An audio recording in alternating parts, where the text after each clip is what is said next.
This is Agriculture Today, and I'm Shelby Varner with the K-State Radio Network.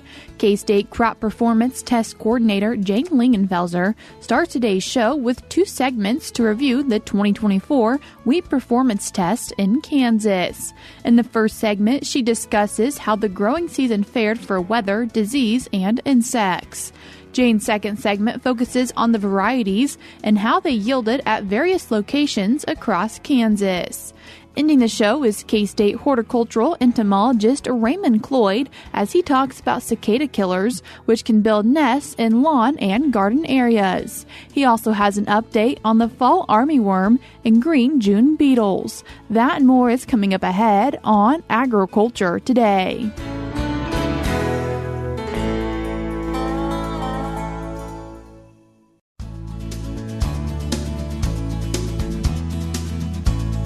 You're tuned in to Agriculture Today, and we start our show talking about the 2024 Wheat Seed Book, which comes from the Wheat Crop Performance Test with Jane Lingenfelser, who's the K-State Crop Performance Test Coordinator. Jane, thanks for joining us today. Thanks for having me. Jane, can you first off just give us some background on what's included in the 2024 Wheat Seed Book? Absolutely. The 2024 Wheat Seed Book contains the results of the Kansas Wheat Performance Tests and the directory of certified seed dealers from the Kansas Crop Improvement Association. This book will be printed soon by High Plains Journal and come out as an insert, and copies will be available in local extension offices after that, or can be picked up by calling the KSRE bookstore. That number is 785-532-7938, or it can be ordered online at orderpub@k-state.edu. Now, the individual location results have been available for a while on our website. That address is agronomy. It's agronomy.k-state.edu/outreach and services/crop performance tests. An electronic version of the Wheat Book can be found at the K-State Research and Extension Library. That address is ksre.ksu.edu/bookstore. This version does not have the certified seed directory developed by KCIA, but that can be found at the KCIA website. That address is kscrop.org. How many different wheat tests did you do this past year? We have 23 individual locations, and these are organized into 10 regions with different climate and management practices. And today I will just present the results of 20 of those locations, as 3 were ultimately abandoned this year. Before we talk about some of the different performance results from these different locations, wanting to mention what the 2023-2024 growing season looked like, and first focusing on weather. Right, and this is according to Romulo Lolato, who is the Extension Wheat Specialist at K-State, and also Chip Redmond. He is the manager of the Kansas Weather Data Library of the Kansas Mesonet. So according to Romulo and Chip, the 2023-24 season had a great start, with the exception of some areas around Hays and in the far northwest portion of the state. There was widespread precipitation in September, which motivated much of western Kansas to plant in the early portion of the optimum planting window. So early planting, coupled with rainfall, resulted in the best-looking fall-emerged wheat crop in southwest Kansas in probably the last 3 or 4 years. The rest of the state also enjoyed excellent emergence and crop establishment.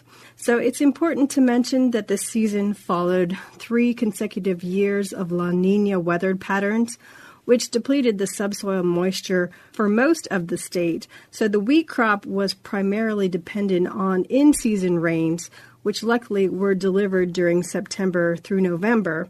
The fall months were also slightly warmer than average, ranging from 1 to 5 degrees above normal.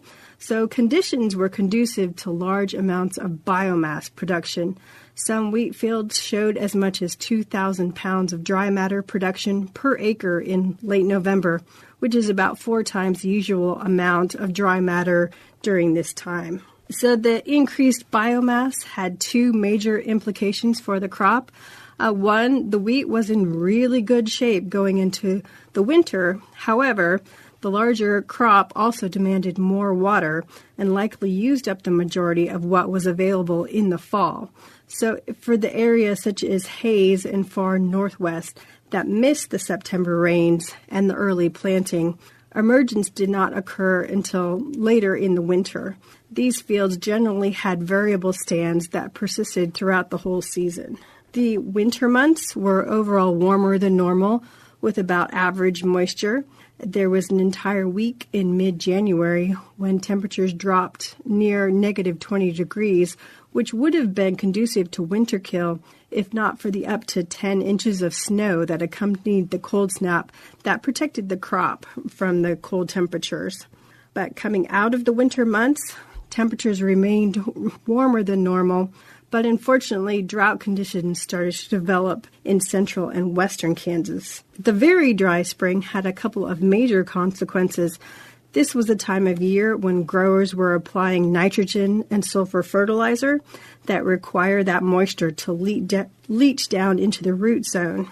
The dry conditions made it difficult for proper fertilizer incorporation into the soil, so it was not available for uptake by the wheat for large portions of the state.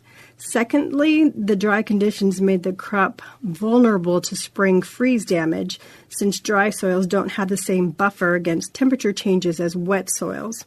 During the last week of March, the temperature dropped to below 24 degrees for as many as 16 hours.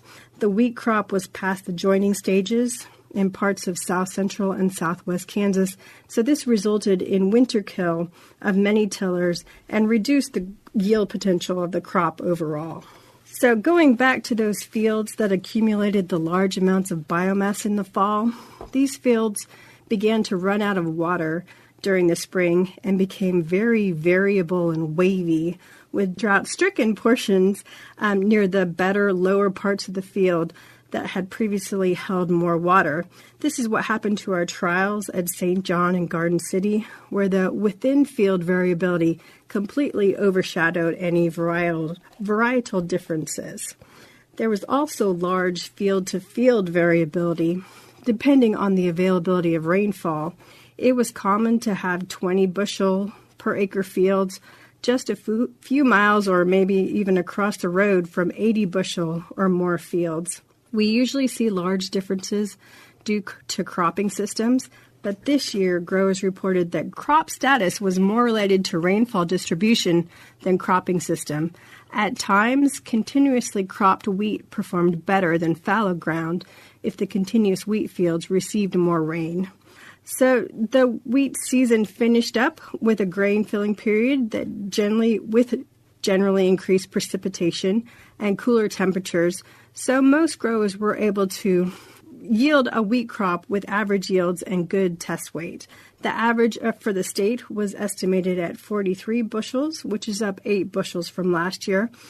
This was somewhat disappointing after the great-looking fall and growth in the fall, but there were situations that could have been devastating for the wheat crop that just weren't this year. Jane, you've talked about the weather, but what did diseases look like throughout the growing season? The variability of the year was also reflected in the wheat disease pressures, and this is reported by Kelsey Anderson Onofre of KSU Plant Pathology. According to Kelsey, all 3 rusts, that's stripe rust, leaf rust, and stem rust, were active this year at higher than normal levels. Stripe rust overwintered in Texas in the fall and moved up through Oklahoma and was confirmed in Sumner County, Kansas in April and became severe in some areas in early May. Leaf rust came on a little bit later in the season and was most severe in south central counties. Stem rust was active in the state earlier than normal.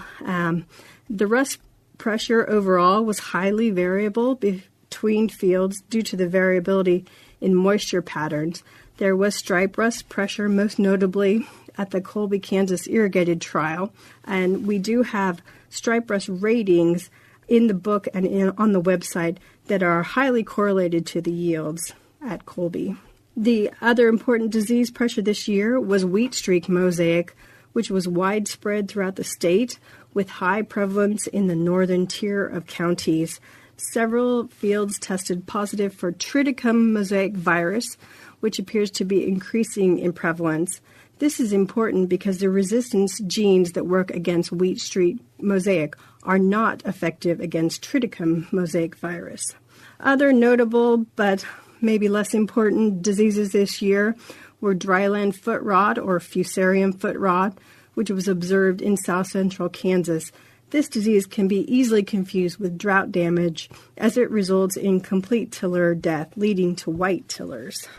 And Jane, before we hop into talking about the different summaries, I want you to touch on insects and what we saw for this growing season. Yep. Unfortunately, wheat pests did not cause widespread problems for the wheat crop this year. This is according to Jeff Whitworth of Extension Entomology. And according to Jeff, army cutworm moths were noted depositing eggs in the fall of 2023.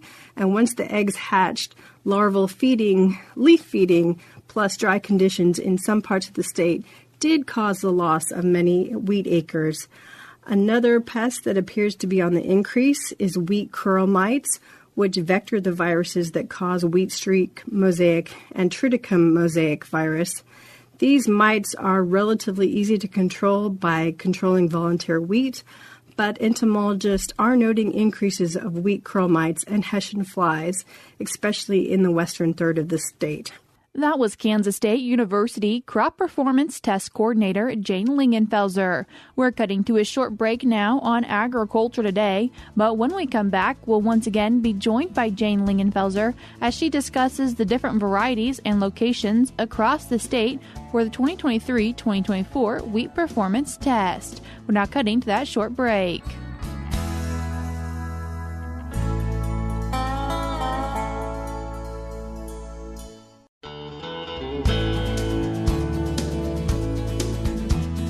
You're tuned in to Agriculture Today, and we continue our show and conversation with K-State Crop Performance Test Coordinator Jane Lingenfelser. Jane, can you remind us, where can people find out all this information about the 2023-2024 growing season? All these ratings that I've talked about from Jeff and Romulo and Kelsey are available in the 30 most popular wheat varieties in the 2024 Kansas Performance Tests with winter wheat varieties hard copy or online. And more information on disease resistance can be found in a publication by Kelsey, Eric DeWolf, Romulo Lovato, and Jeff Whitworth titled Wheat Variety Disease and Insect Ratings 2024, housed in the KSRE Publications Library. And I've talked about weather, so an excellent resource always is the Kansas Mesonet. That address is Mesonet. It's mesonet.k-state.edu. If you click on the station of interest, click on the 3 bars on the left side, the hamburger for seasonal data. Agriculture has the wheat growing degree days and first hollow stem predictions. And precipitation has the daily totals and the normally daily totals over the last 5 years. So another excellent resource for wheat growers. Jane, wanting to talk about those regional yield summaries now, and starting off in southeast Kansas. And I'll mention a few varieties that performed well across all the locations in a region and varieties that did well in previous years. And this is by no means an exhaustive list, so I encourage everyone to check out the results. I'll start in southeast Kansas. We had 2 locations at Ottawa and Parsons. The average in the southeast was 66 bushels overall. And the varieties that did well in the southeast, KS Providence, Polanski Golden Hawk, and Westbred WB 4523 did well in the southeast region. And historically, also Ag Seco AG Radical has done well. Westbred WB 4401 and AgriPro Prolific have done well in southeast Kansas. Moving on to the soft tests, also at Ottawa and Parsons, the average of the soft wheat test was 73 bushels. This is slightly disappointing for Ottawa due to severe head scab this year. But the top yielders of the soft test, an experimental from AgriMax, it's EXP 2405, and also AM 505 from AgriMax did well. and Pioneer P25R74 did well. And in the past, those same varieties and also Agramax AM503 have done well in the soft tests. Moving on to north central Kansas, we had 2 locations in Belleville and Beloit. The average overall was 42 bushels. Both these locations were kind of hit by somewhat severe wheat streak mosaic in places. But the top yielders in north central Kansas, Westbred WB 4347, Lima Grain, LCS, Helix AX, and KS Mako did well in north central. And in the past, AgroPro SY Wolverine has done well, Polanski Rockstar, and Westbred WB 4401 have done well in north central Kansas.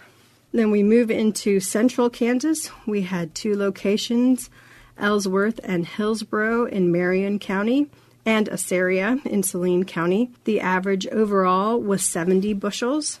And our top yielders in the central part of the state, Lima Grain LCS Helix AX, AgroPro Bigfoot, Polanski Rockstar, and KWA KS Bill Snyder did well. And in the past, KS Providence has done well, Lima Grain LCS Steel AX, Plains Gold Canvas, and Westbred WB 4422 have done well in central Kansas.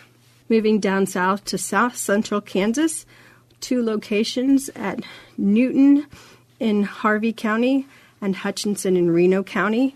The average in south central region was 73 bushels, and our top performers, OGI Showdown did well, also Polanski Golden Hawk, Cropland CP 7869, and Lima Grain Warbird AX did well. In the past, AgSeco AG Icon has done well.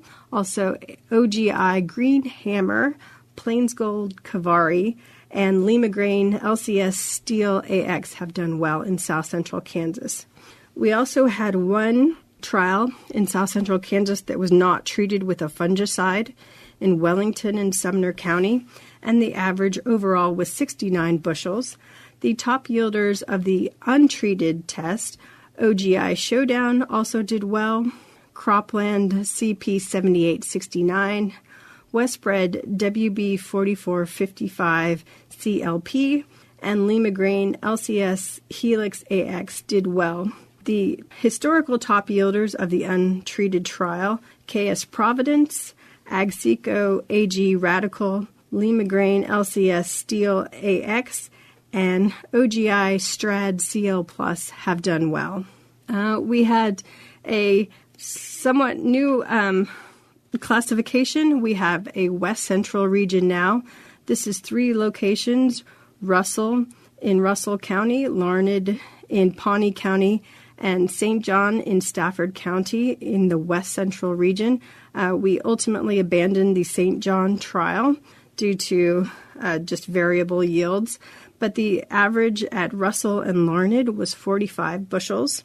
And our top performers in the West Central region, AgroPro AP Sunbird, that's a new variety from AgroPro. Also Plains Gold Kavari, OGI Showdown, and in the past, our top yielders have been AgroPro SY Wolverine, Lima Grain LCS Steel AX, and KS Territory have done well in the West Central region.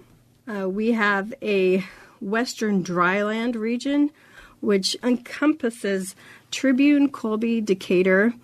We also had Garden City and Hugoton, which were ultimately abandoned, again, for variable real yields throughout the season. The average overall was 71 bushels in the Western Dryland region. And our top performers, KS Providence, Westbred WB 4347, Plains Gold Whistler, and AgroPro SY Wolverine did well in the dryland tests. In the past, these same varieties have done well. Also, KS Western Star and Lima Grain LCS Atomic AX have done well in the dryland tests. We also had 3 locations that were irrigated in western Kansas this year. we have Garden City, Hugoton, and Colby. The average across this region was 106 bushels. And our top yielders, Lima Grain LCS Helix AX, Agseco AG Golden, KS Big Bow, and Plains Gold Canvas. And these varieties, as well as AgroPro SY Wolverine, KS Providence, Lima Grain Helix AX, and Polanski High Country have done well in the irrigated regions in the past. Jane, as you've mentioned, these aren't all the studies and all the varieties and all the locations you guys looked at. So if people want to find out more information, how can they do that? Another great resource is the Wheat Variety Disease and Insect Rating by Kelsey Anderson Onofre, Eric DeWolf, Romulo Lovato, and Jeff Whitworth. That can be found in the KSRE bookstore. Another great resource is the Colorado Wheat Variety Database. That address is ramwheatdb.com/database. And a print copy, The Wheat Varieties for Kansas and the Great Plains 2024. That address is www.thewheatfarmer.com. And I've just done a very brief overview of some of the results of the 2024 wheat performance tests. And I'd like to encourage everyone to be sure to keep environmental conditions in mind when examining test results and be mindful of your own conditions when selecting a wheat variety. Seasons like this past year with high within field and field to field variability can be pretty tough to gauge what works well, but they can also show proof of what works best in your area with your similar management. So more information is available online at www.agronomy.ksu.edu/outreach and services/crop performance tests, or in the hard copy, which will be coming out as an insert with the High Plains Journal magazine and will be available in local extension offices. Those can be ordered by calling 785-532-7938 or ordered online at orderpub@k-state.edu.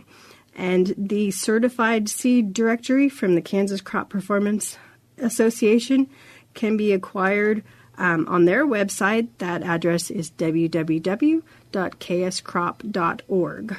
That was K-State Crop Performance Test Coordinator Jane Lingenfelser. I will link the different resources that she mentioned in today's show notes on agtoday.net. We're cutting to a short break now, but we'll be right back.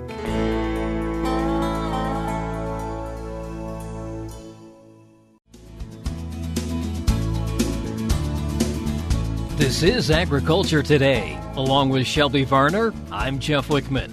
For this week's Lawn and Garden segment, K-State horticultural entomologist Raymond Cloyd has an update on cicada killers, which make a lot of noise but cause virtually no damage, as well as the fall armyworm and green June beetles, which can cause lawn damage.